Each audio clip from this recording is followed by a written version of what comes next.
Так, бүгін бізде Марат Тоқоев, Марат ағай, қырғыз поэзиясының емес, жалпы эле қырғыз маданиятына иштеп келаткан дыйкан десем болот.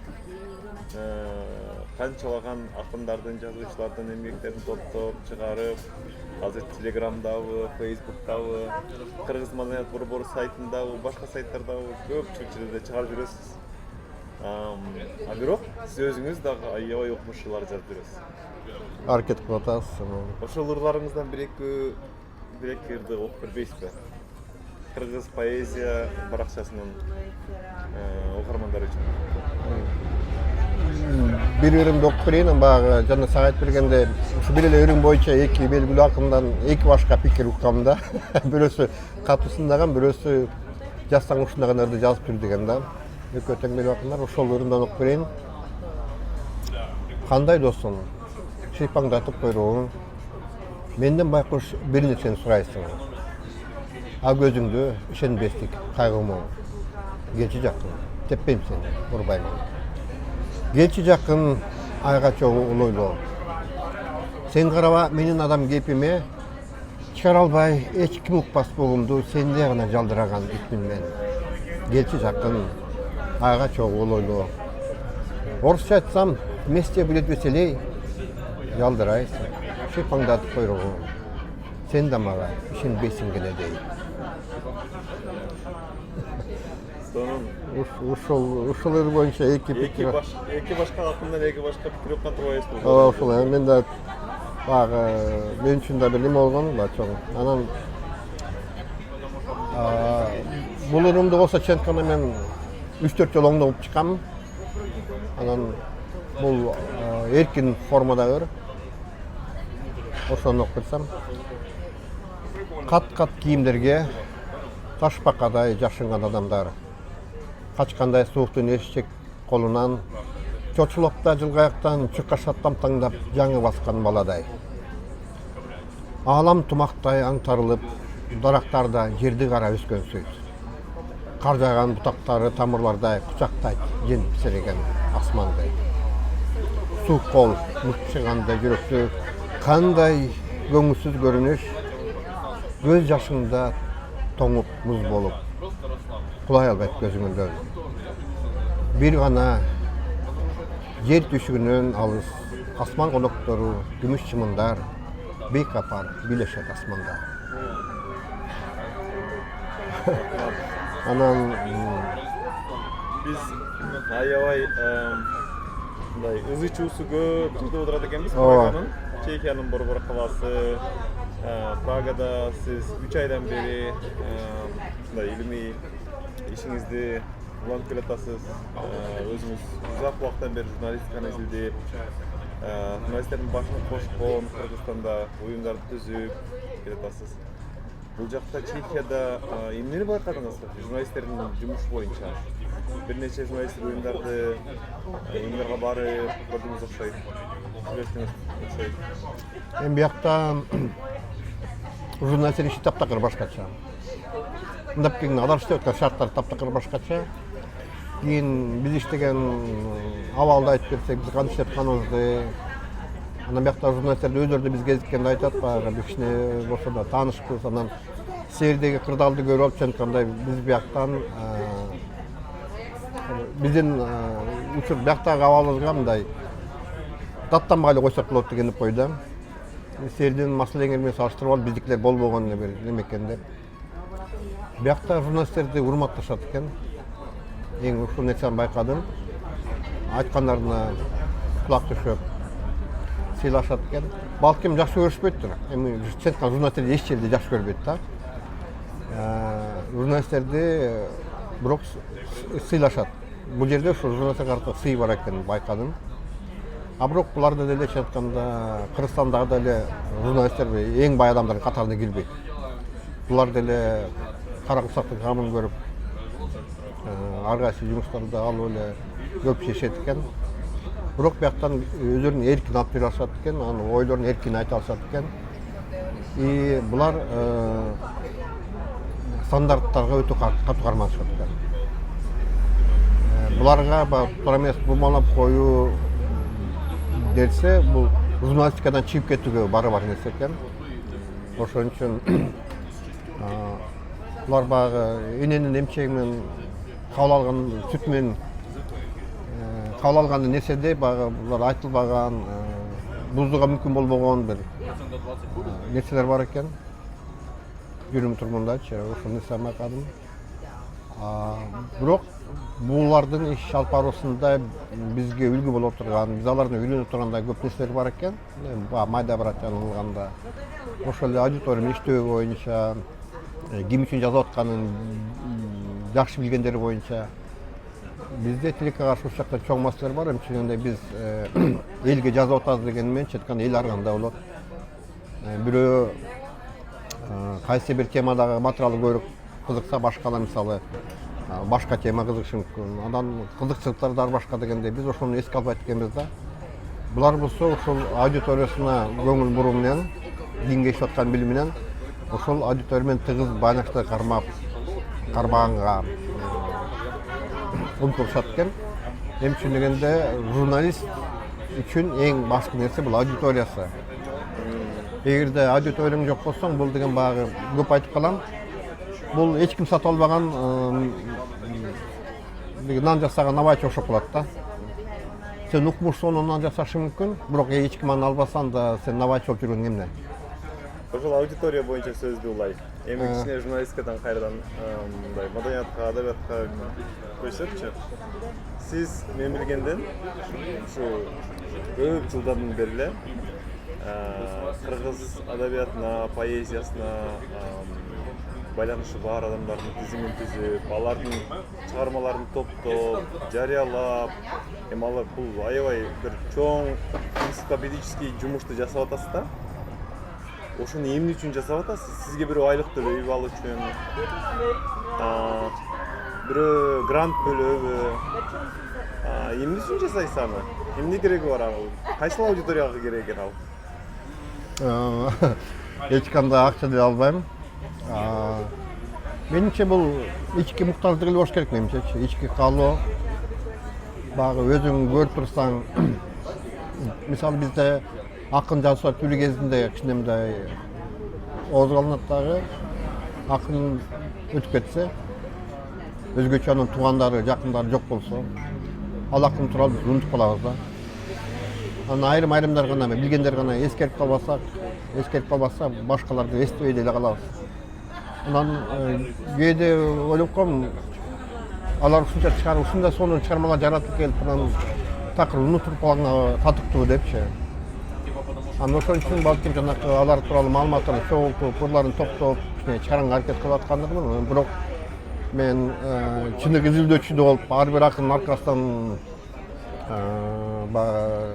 из кубалап дегенде алардын топтогонго мүмкүнчүлүк болгон жокмун. Колуман келишинче кайдан тапсам ошолорду топтоп чыгарып аттым.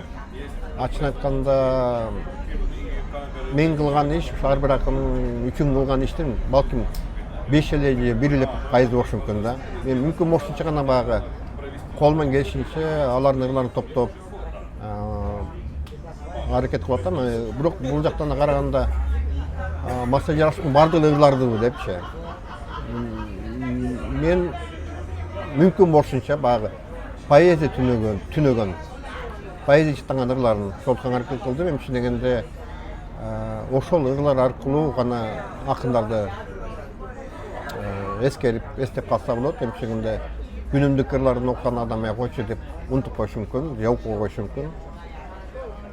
Эми бияктан келгенде мен өзүмдүн жеке табитиме таянып ырларды тандап чыгарып аттым. Чын айтканда айрым акындардын интернетте эң чоң топтомдору менде эле болуш керек. Анан көптөр деле айтып калышат, баягы акынды издегенде сенин сайтыңан издеп таап калабыз депчи. Кыргыз маданият борборунан. Бирок азыр көп акындардын аты аталып калып атат. Мен билбеген да көп болтур акындар бар. Дагы көп кыйын акындар чыгып атат. Тилекке каршы убакыт дагы, мүмкүнчүлүк дагы чектелгендиктен акыркы кезде көп убакыт бөлө албай калдым Кыргыз маданият борборуна. Эгерде бирөө чыкса, улантып кеткенге, аны өрчүтүп кеткенге, өткөрүп бергенге даяр болот элем. Бересизби? Берем, бекерле дегендей. Негизгиси бул менчиктегенден эмес да, кеп ошол иш уланса деген нерседе да. Анан Мен ошону билейин деп атам да. Эмне үчүн ал уланышы керек? эми адабиятка байланыштуу сайттар кичине көбөйүп баратканы менен, бирок баары бир биздеги сайттар мисалы ошол эле орустардын сайттарына салыштырып келгенде өтө биздики жукпундураак болуп атат, жардыраак болуп атат. Алардын деңгээлине жете албай атат. Менимче мындай сайттар бизде көп болуш керек. Анан мындай сайттарды өрчүтүп өстүрүш керек. Анан негизинен бул ырларды негизинен мен кыргыз тилиндеги ырларды чыгарып аткам да. Ошол эле кезде мисалы дүйнөлүк адабияттан таасир илим дегенде бар. Мисалы ошол котормолордун мисалы бизде сайттар көп жок. Көп айкалбайт. Жиргалык Саболовдун көп сөз кылдык элек бизде мисалы бир кыргыз поэзиясынын антологиясындагы чыгарып койсок болот эле. Китеп түрүндө бар экенин билемин. Интернетте да болсо жакшы болот эле. Эмче дегенде антологиянын жакшы жери ушул акын тууралуу маалымат табылат. Ал акын бар экени дагы тарыхта калат. Экинчиден башкаларга баягы чындыгы поэзия ушундай болуш керек деген бир үлгү катары ырлар болот эле да. Баягы биз сөздөрдү каштырып эле окулуктуу мындай кылып окуп жазып койсо эле баардыгы поэзия катары көрөт экен. Уйкаштыккандын баардыгы эле ыр боло бербейт, поэзия боло бербейт. Ошон үчүн мындай келгенде чен болуш керек да. Чене турган нерсечи. Поэзия кайсы, бул кайсы экен деп ошону карап салыштырып, анан баягы жаңы акындардын ырлары чыгабы же башкалардын окуп калабы, анда поэзия барбы жокпу деп аныктай алганга мүмкүн болуш керек да. Жаман жакшы дегенге аныктанган жакшы шарт түзөт антология. Бизде тек каршы бул иш жакшы колго алынбай атат. Аракеттер бар. Бирок бүт жанагы гендерди кескен бул каражат маселеси. Эмче деген бул иштин үстүндө отуруп иштеш үчүн убакыт керек. Жаш адамды жашаш керек дегенде кара курсактын камын көрүш керек.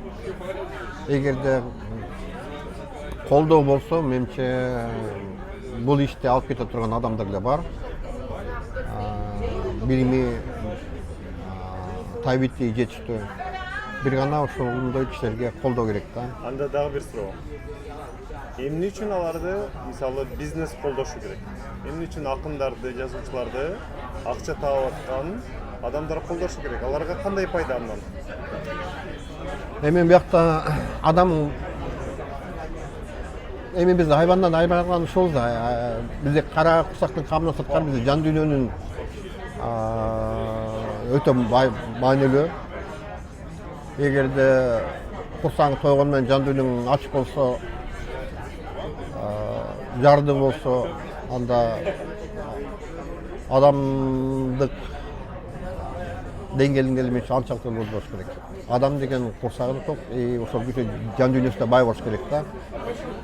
Анан ошо бизнесмендер арасында эле баягы руханий нерсеге кызыккандар өтө көп. Эгерде алар кызыкчылык баягы ошо кызыгып, бир колдоо көрсөтүп аракет кылса, эмне үчүн болбосун? Орустардын эле сонун мисалдар бар эмеспи? Азыркы мактанып жүргөн Третьяковский галереянын башында ким турган? Содагер көпөстөр болгон, туурабы? Ошол эле баягы бизнеске аралашкан, ошол кездеги бизнесте жүргөн адамдар көп ишler жасап кетишпедиби? Анан биз чыныгы кыйын акын жазса кээде өз убагында бааланбагашы мүмкүн. Анын баасын көп жылдар өткөндөн кийин, кээде кылым өткөндөн кийин аны баркын билишет да. Бир кезде тарткан сүрөттөрүн эч ким сатып албаган, бир да тыйынга татпаган сүрөтчүлөрдүн азыркы эмгектерин миллиондогон долларлап туруп атат. Кээде да ошонгукат чыгармачыл адамдардын өзүнүн багы замандан ашып кеткен, заманын алдыга чыгып кеткен, аны өз убагында бааланбаган акындар да болушу мүмкүн. Өз убагында баалайлы азыр дейсизби? Азыркы баалап, чыгармачылык адамдарды, э? алардын мурастарын, чыгармаларын сактап калганга аракет кылыш керек да. Эмне дегенде азыркы заман, интернет заманында интернетке чыкпаса, ал акын тууралуу эле көп унутуп башташат. Канчалык биздин кыйын акындарыбыз бар эле. Баягы казып китептерин чыгарган бойдон ошондой калып калышты. Бирок алардын чыгармаларын интернеттен табууга мүмкүн болгондуктан алардын ушун акын болгон экенин, ушун жазуучу болгон экенин, алардын чыгармалары бар экенин, ал чыгарма менен тааныш экендер да азгайып жок нерсе деп койсок болот да. Азыркы замандын балдары интернеттен маалымат таппаса анда ал нерсе жок деп коет да бул дүйнөдө. Ошон үчүн ал маалыматтарды мүмкүн болушунча интернетке да чыгарганга аракет кылыш керек. Сизге мындай адабиятты, маданиятты изилдеп жүргөн адам катары бир суроо бергим келет да. Сиз күн сайын жаңы ырларды окуйсуз, жаңы чыгармаларды, прозаны окуйсуз. Азыркы кыргыз адабиятында, поэзиясындагы же прозасындагы азыркы мына ушул учурдагы адабиятта негизги 3 теманы атап бере аласызбы? Эң актуалдуу, көп жазуучулар кайрылып аткан, өтө маанилүү деп эсептеген 3 теманы айтып бере аласызбы? Анан эмне үчүн ошондой? Менимче мындай чектөө болбойт. 3 тема деп, 4 тема деп. Чын акын жазуучулардын жүрөгүнөн, турмушта болуп аткан нерсе баардык жүрөгүнөн өтөт да. Бирок мындай көбүрөөк эмне жөнүндө жасап Эми баарынан көп жазган бул сүйүү темасы. Андан башка эч ким айта албайт. Эми дегенде кээде сүйүү темасы бул поэзияга синоним болуп калды. Көбүнчө сүйүү темасы. Экинчиси менимче бул баягы эле адам өзүн ачуу темасы, өзүн таануу темасы. Эмчегинде өзүн ачуу, өзүн таануу аркылуу дүйнөнү да тааныйт да. Менимче эң эки нерсе. Анан азыркы эми бул заман менен адамдын ортосундагы мамилелер. Сүйүү, анда жанакы. Буга караткандан да экинчиси бул деген менимче бул кээде саясий темаларга аралашып кетип атат, публицистикалык поэзия деген да бар. же жарандык поэзия. Же жарандык поэзия. А дагы жакшыраңы укуктуу, бирок тарых көрсөткөндөй жарандык поэзия айрым учурда бул утурумдуу нерсе да. Бүгүн өтө маанилүү, өтө кыйын болуп керек болсо, эртең ал өтүп кетет. Төлүктүү темалар бул деген менче накыл айткан. Адам менен замандын ортосунда мамиле, анан экинчиси бул сүйүү темасы. Бул эч качан эскирбеген, дайыма актуалдуулугун жоготпогон, адам дайыма ушул темага кайрылып турган темалар да. Демек төлүктүүлүккө баары умтула турбайбы кыргыз жазуучулары, Ооба. акындары? Бир гана азыр бизде эмне биз өз казаныбызды кайнап аткандан эле сезилип берет да. Баягы окусак, мурдагы акын жазуучуларды окуп эле ошол менен таасирленип эле дегендейчи. Бирок дүйнөдө кандай укмуш адабият бар, акын жазуучулар бар. Биз аларды көп билбейбиз. Алар менен таасирленүү, алар менен байытуу деген болот да. Ошол нерсе бизде анчейин болбой жаткандай атат. Бул биринчиден дүйнөлүк адабияттын кыргыз тилине жакшы дагы эле которулуу электигинде. Бир кездерде китептер болуп чыгып жүргөн, бирок ал котормолор айтып атпаймынбы, баягы кагаз түрүндө калды, интернеттен жок. Азыр жакшы аракеттер болуп атат. Олжобай да чоң иштер жасап кеткен ушул боюнча. Дүйнөлүк адабиятты кыргыз тилине которуу боюнча. Ошол аркылуу да канча адам менче таасирленди баштап менимчечи. Өтө кыргыз адабиятына байытты десек болот. Бирок бул өтө аз, тамчы эле, да көп нерсе болуш керек. Ошол эле мен Түркияны айтып кетсем, мисал катары, аякта дүйнөдө бир кайсы бир бестселлер чыкса, бир жума өтпөй ошол чыгарма түрк тилине которулуп китеп болуп чыгып калат. Биз тилке ашаага жете элекпиз да. Экинчиден биз деген акын жазуучулардагы дүйнөгө таанышыбыз керек. Тилке аша биздин бага чыгармаларда башка тилдер которулбагандыктан, биздин чыгармаларда атайын мындай жылдыруу иши колго алынгандыктан, ошол эле биздин кошуна акын жазуучулар сурай келсек, алар тетиги 80-70 жылдагы акын жазуучуларды гана атайт. Андан кийинки келаткан жакшында кыйын таланттуу акындардын көңүл бишпейт. Бул биз өзүбүздү тааныта албаганыбыздан да. Муну мисалы бир акын жазуучу анчалык эле иш алып бара албайт. Ал эмес Чыңгыз айтмакчы эле, кандай дөшалы, мындай алып жазуучу, алып. Бирок ал деле Ауезовдун жардамы аркылуу дүйнөгө аренаға чыккан. Ошол француз тилине которуп баягы колдоо көрсөтүүдө аркылуу чыккан. Бизде мындай бирөө көмөктөшүп, бирөө жардамдашып этпесе, биринчи кезекте мамлекеттик деңгээлде колдоого алыныш керек бул нерсечи. Анда менимче баягы эле биз Кыргызстан кичинекей чакан адабияты жакшы билинбеген өлкө бойдон калып элес. Кайсы өлкөгө кызыгуу болот. Эгерде ошол өлкө тууралуу адабият, маданияты башка дүйнөгө кызыктуу болсо, аны ошолго Кыргызстан тууралуу билгенге көбүрөөк аракет кылышат эле да. Келгенге маданиятына кызыгат, адабиятына кызыгат. Аны эгерде ал тууралуу эч жерде бир маалымат жок болбосо, Кыргызстандан картадан таба албай жатышса, анда ошол эле мисалы инвестицияны келишин дагы ойлонбой эле койсок болот. Ошол эле туристтердин келишин ойлонбой койсок болот. Кыргызстандын дүйнөгө таанышы тууралуу эле азыр Кыргызстанды дүйнөгө таанып аткан биздин кыйындарыбыз бул спортчулдарыбыз гана болуп атат да, тилекке каршы. Андан айрым саясий окуялар. Маданий, экономика жактан болсо жокторуна маданият, адабият жагынан тааныштык болот эле. Бизде чыныкканда башка элдер үчүн кызыгын жарата турган, башка элдерди таң калтыра турган акын жазуулар деле бар. Биз алардын чыгармаларын чыгарып,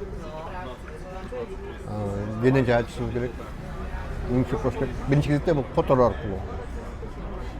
Котор аркылуу, адабият күндөрүн өткөрүү аркылуу, адабий байланыштарды уюштуруу аркылуу. Мурда Союз кезинде жакшы болчу, баягы дүйнө жүзүндө болбосо дагы Союз ичинде баягы акын жазуулар жер кыдырып, чыгарманы окуп, таанышып дегендей. Эмне үчүн ушундай мисалы бизде акын жазууларды алып келип, француз акын жазуулары менен тааныштырып, Британияның акын жазууларын тааныштырып дегендей конференцияларга катыштырып турбашыбыз керек. Эми бир четте бул биздин акын жазууларга да тиешеси бар. Эми алар тилди үйрөнүшсүн, билиши керек. Ошол эле Харуки Мураками'ни алалы, япон жазуучусу деп аталат, бирок ал англис тилинде чыгармалар аркылуу дүйнөгө таанымал болду да.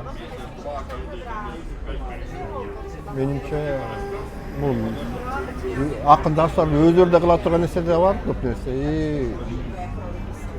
Бийлик тараптан дагы колдоо көрсөтө турган көп нерсе бар. Мүмкүн болушунча баягы биздин баягы адабиятка, маданиятка кызыккан, баягы колунда капчыгында калыңыраак, колунда барлардын баягы кол кабышы дагы, жардамы дагы керек да. Рахмат. İşinizге ийгилик. Баарыбызга ийгилик.